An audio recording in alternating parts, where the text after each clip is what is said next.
दोस्तों, हर परिवार यही चाहता है कि उसके घर आने वाली बहू संस्कारी हो, घर परिवार संभालना जानती हो और सबका दिल जीत सके। लेकिन सोचिए, अगर उसी घर में बहू बनकर एक ऐसी लड़की आ जाए जिसका अतीत एक खूंखार गैंगस्टर का रहा हो, तो क्या होगा। और सबसे हैरानी की बात ये थी कि उस परिवार को उसके इस सच के बारे में भनक तक नहीं होती।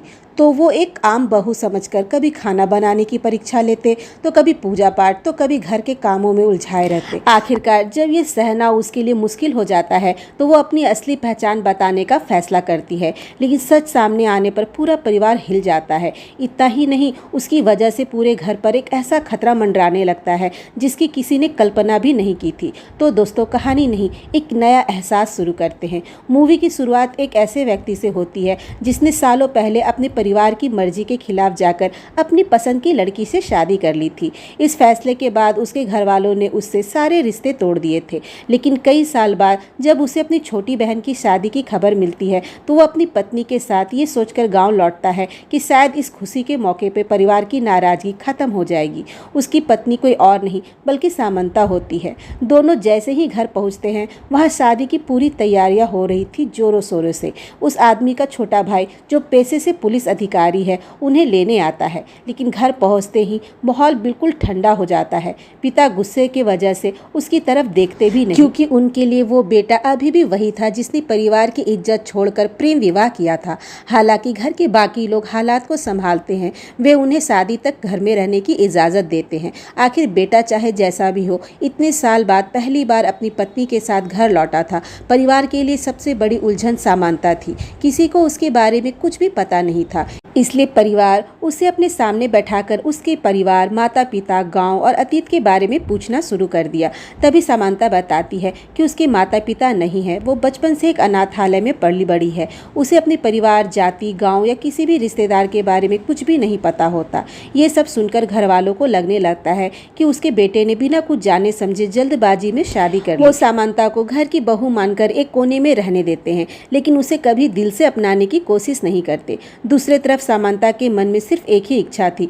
बचपन से परिवार का प्यार न मिलने की वजह से वो हमेशा एक अपनेपन वाले घर का सपना देखती थी। जब वह उसे परिवार मिला तो वो किसी भी कीमत पर सबका दिल जीतना चाहती थी। उसे लगता था कि अगर वो इस घर की आदर्श बहू बन गई तो शायद पहली बार उसे भी अपनेपन का एहसास होगा।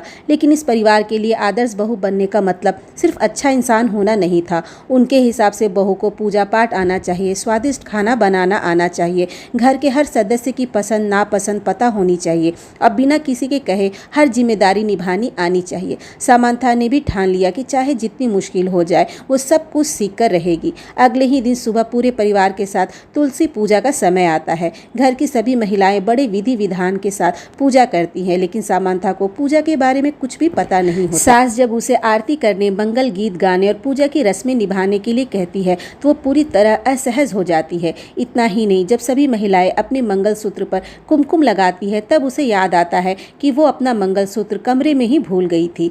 इसी तरह यहाँ पर वो स्थिति संभालती है, लेकिन परिवार की नज़रों में उसकी छवि और कमज़ोर हो जाती है। ऊपर से घर में पहले से ही एक और बहू मौजूद थी जिसने अरेंज मैरिज की थी और सालों से पूरे घर को अपनी जिम्मेदारी से संभाल रखी थी। घर के हर सदस्य की पसंद से लेकर पूजा पाठ और रसोई तक हर चीज़ इसी के इशारे पे होता था। अब जब सामंता खुद को साबित करने की कोशिश करती है तो दोनों बहुओं के बीच अनजाने प्रतिस्पर्धा शुरू हो जाती है। सामंता जितनी कोशिश करती है उतनी ही बार असफल हो जाती है, क्योंकि उसे खाना बनाना आता ही नहीं था, न पारंपरिक रीति रिवाज की जानकारी थी। वहीं दूसरी बहू हर बार उससे बेहतर साबित होती। रोज रोज की नाकामी से सामंता पूरी तरह टूटने लगती है, लेकिन हार मानने के बजाय वो फैसला करती है कि अब चाहे जो हो जाए वो इस परिवार की सबसे अच्छी बहू बनकर रहेगी। रोज रोज सबके सामने शर्मिंदा होने के बाद सामंता समझ चुकी थी कि सिर्फ कोशिश करने से कुछ नहीं होगा।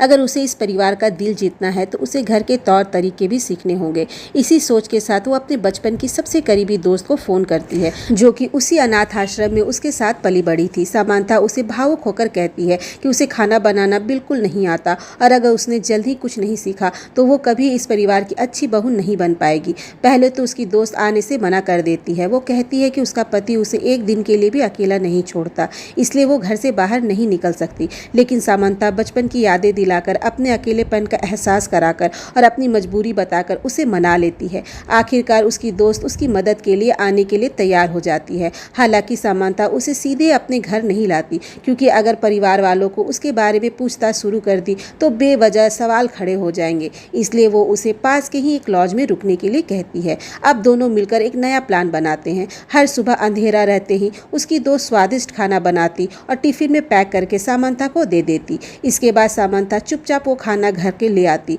और घर में सभी के सामने ऐसे पेश करती जैसे उसने खुद बड़ी मेहनत से बनाया हो। परिवार वाले जब वो खाना खाते तो उसकी तारीफ किए बिना नहीं रह पाते। धीरे धीरे घर वालों को लगने लगा कि नई बहू भी घर के काम सीख रही है। सामांथा भी पूरे आत्मविश्वास के साथ पूजा पाठ और बाकी जिम्मेदारियां निभाने की कोशिश करती है। देखते ही देखते कई दिन इसी तरह गुजर जाते हैं। अब पहली बार उसे लगता है कि शायद अब वो इस परिवार में अपनी जगह बना पाएगी, लेकिन किस्मत को कुछ और ही मंजूर था। एक दिन सामांथा अपनी दोस्त के साथ बाजार में सब्जियां खरीद रही होती है। तभी उसे एहसास होता है कि कोई अनजान व्यक्ति लगातार उसका पीछा कर रहा है। पहले तो दोनों उसे नज़रअंदाज करते हैं, लेकिन जब कई गलियां बदलने के बाद भी वो आदमी पीछे पीछे आता रहता है तो सामांथा का शक यकीन में बदल जाता है। वो बिना डरे सीधे उसके सामने जाकर पूछती है कि आखिर वो उसका पीछा क्यों कर रहा है। तभी वो आदमी सामांथा को गौर से देखकर पूछता है कि क्या तुम्हारा नाम झांसी है। ये सवाल सुनते ही सामांथा के चेहरे का रंग बदल जाता है, लेकिन अगले ही पल वो खुद को संभाल लेती है। वो गुस्से में कहती है उसका नाम झांसी नहीं है और अगर उसने दोबारा उसका पीछा किया तो उसकी जान चली जाएगी। सामांथा का इतना सख्त और खतरनाक अंदाज देखकर उसकी दोस्त भी हैरान रह जाती है, क्योंकि उसने पहले कभी उसे इस रूप में नहीं देखा था। उधर वो आदमी सीधे जेल में बंद करुणा नाम के एक आदमी के पास जाता है। करुणा एक खतरनाक अपराधी होता है। वो उसे बताता है कि उसने एक ऐसी लड़की देखी है जो हूबहू झांसी जैसी दिखती है। करुणा कुछ पल सोचता है और फिर कहता है कि अगर वो सच में झांसी नहीं है तो उसे मार देना चाहिए, लेकिन अगर वो झांसी है तो सावधान रहना, क्योंकि वो तुम्हें जिंदा नहीं छोड़ेगी। इसी तरह उसकी असली पहचान का पता चल जाएगा। करुणा की बात मानकर वो आदमी एक बार फिर सामांथा का पीछा करने निकल पड़ता है। दूसरी तरफ सामांथा अपनी दोस्त की मदद से रोज की तरह सुबह सुबह खाना लेकर घर पहुंचती है। जैसे ही दोनों चुपके से टिफिन बदल रही होती है, तभी उसी समय बाहर किसी की गाड़ी की रुकने की आवाज़ आती है। सामांथा खिड़की से जाकर देखती है तो उसके होश उड़ जाते हैं। घर के पीछे 4-5 हथियारबंद लोग खड़े थे और उनके बीच वही आदमी मौजूद था जिसने बाजार में उसका पीछा किया था। वो दोबारा सिर्फ एक सवाल पूछता है, सच बता, क्या तू झांसी है? सामांथा आखिरी बार उसे वहां से चले जाने की चेतावनी देती है, लेकिन इस बार वो आदमी हमला कर देता है। अगले ही पल जो होता है उसे देखकर हर कोई दंग रह जाता है। कुछ देर पहले तक सीधी सादी और डरी हुई दिखने वाली सामांथा अचानक एक ट्रेंड योद्धा की तरह लड़ने लगती है। बिजली जैसी तेजी से वो एक एक करके सभी हमलावरों को जमीन पे गिरा देती है। उसकी फुर्ती, ताकत और लड़ने की तरीका देखकर साफ समझ में आ रहा था कि ये कोई साधारण महिला नहीं, बल्कि एक ऐसी महिला है जिसके अतीत में कोई बहुत बड़ा और खतरनाक राज छुपा हुआ है। उस हमले के बाद उस आदमी को पूरा यकीन हो जाता है कि सामांथा ही झांसी है। वो तुरंत वापस जेल बंद करुणा के पास पहुंचता है और कहता है कि अब उसे कोई शक नहीं रहा। अगर वो कोई आम औरत होती तो आज जिंदा नहीं बचती, लेकिन जिस तरह उसने अकेले सबको धूल चटा दी, उससे साफ है कि वही झांसी है। ये खबर सुनते ही करुणा के चेहरे पर एक खतरनाक मुस्कान आ जाती है। उसे लगता है कि इतने सालों बाद आखिरकार उसे झांसी का पता मिल गया। वो तुरंत जेल के बाहर निकलने का प्लान बनाता है। जेल के अंदर ही वो एक कैदी की हत्या करवा देता है और फिर गैस सिलेंडर विस्फोट का एक ऐसा नाटक रचता है कि पूरे जेल प्रशासन को ऐसा लगता है कि उस हादसे में 19 कैदी मारे गए हैं। उन्हीं सभी में करुणा का नाम भी जोड़ दिया जाता है। सरकारी रिकॉर्ड में उसे मृत घोषित कर दिया जाता है, जबकि असल में वो जिंदा जेल से बाहर निकल चुका था। इधर सामांथा की दोस्त अपनी आंखों से उसका पूरा रूप देख चुकी थी। वो डरते हुए पूछती है कि आखिर वो कौन है और इतनी खतरनाक लड़ाई लड़ना कहाँ से सीखा। अब सामांथा समझ जाती है कि उससे अब ज्यादा देर तक सच छिपाया नहीं जा सकता। वो अपनी दोस्त को एक सुनसान जगह लेकर जाती है और अपने अतीत का सबसे बड़ा राज खोलना शुरू करती है। वो बताती है कि बचपन में वो दोनों एक ही अनाथालय में रहते थे, लेकिन किस्मत ने उनकी राहें अलग कर दी। उसकी दोस्त को एक अच्छा परिवार गोद लेकर अपने साथ ले गया और उसकी जिंदगी संवर गई, जबकि सामांथा वहीं अकेली रह गई। अनाथालय का वार्डन बेहद घटिया इंसान था। वो छोटी छोटी बच्चियों के साथ गलत हरकतें करता और उन्हें डराकर चुप रहने पर मजबूर करता।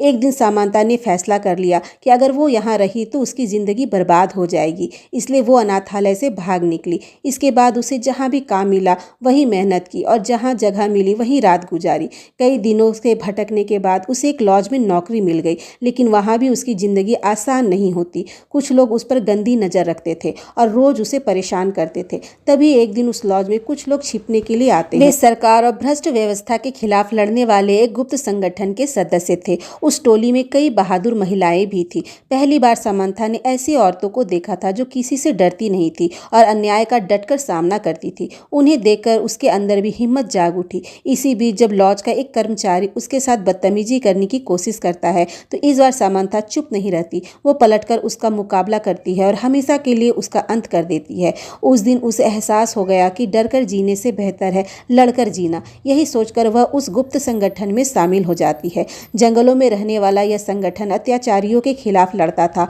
और जरूरत पड़ने पर गाँवों में जाकर अपने मिशन पूरे करता था। उस संगठन का सरदार था करुणा। शुरुआत में वह खुद को गरीबों का मसीहा दिखाता था, लेकिन धीरे धीरे सत्ता और पैसों के लालच में वह अपने ही सिद्धांतों से भटक गया। अब वह भ्रष्ट अधिकारियों से पैसा लेकर उन्हीं के लिए काम करने लगा था और अपने ही साथियों की बलि चढ़ाने लगा था। जब सामंथा को उसकी असलियत का पता चला तो उसका पूरा भरोसा टूट गया। इतना ही नहीं, करुणा की नीयत भी उस पर खराब हो गई। वह उसे अपनी मर्जी से चलाने की कोशिश करने लगा। आखिरकार सामंथा ने फैसला किया कि ऐसे इंसान को खुला छोड़ना सबसे बड़ा अपराध होगा। वह चुपचाप पुलिस को करुणा के ठिकाने की सूचना दे देती है। पुलिस जंगल में छापा मारकर करुणा को गिरफ्तार कर लेती है। इसी मौके का फायदा उठाकर सामंथा हमेशा के लिए उस संगठन को छोड़ देती है। बाद में उसकी मुलाकात एक अच्छे इंसान से होती है। दोनों एक दूसरे से प्यार करते हैं और फिर शादी कर लेते हैं। शादी के बाद सामंथा अपनी पुरानी पहचान हमेशा के लिए छोड़कर एक नई जिंदगी शुरू करने का फैसला करती है।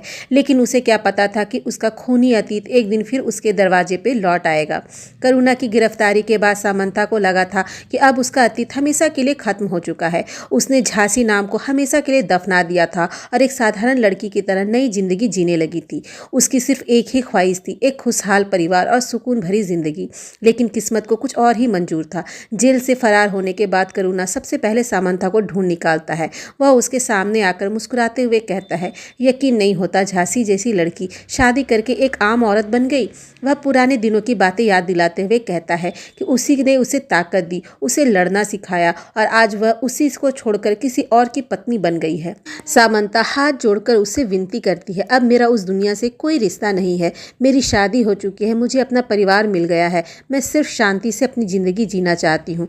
कुछ पल के लिए ऐसा लगता है कि करुणा उसकी बात मान गया। वह बिना कुछ कहे वहाँ से चला जाता है, लेकिन यह सिर्फ दिखावा था। उसके मन में सामंथा को पाने की सनक अब भी जिंदा थी। पहले भी उसकी नज़र सामंथा पर गलत थी और आज भी उसकी सोच बिल्कुल नहीं बदली थी। अब वह सामंथा को ब्लैकमेल करना शुरू कर देता है। वह धमकी देता है, अगर तुमने मेरी बात नहीं मानी तो मैं तुम्हारे पति और पूरे परिवार को बता दूंगा कि तुम कभी झांसी नाम की एक खूंखार महिला थी और एक उग्रवादी संगठन का हिस्सा रह चुकी हो। उधर घर में छोटी बहन की शादी की तैयारियां जोरों पे चल रही थी। ऐसे में सामंथा चाहकर भी किसी को कुछ नहीं बता पाती। इसी बीच करुणा खुद को सामंथा का रिश्तेदार बताकर उसके ससुराल पहुंच जाता है। मौका मिलते ही वह उसे अकेले में डराता धमकाता है और कहता है, अगर तुम मेरे साथ नहीं चली तो इस घर के एक एक सदस्य की लाश गिरेगी। यह सुनकर सामंथा पूरी तरह डर जाती है, क्योंकि वह अच्छी तरह जानती थी कि करुणा अपनी धमकियों को सच करने में जरा भी देर नहीं लगाता।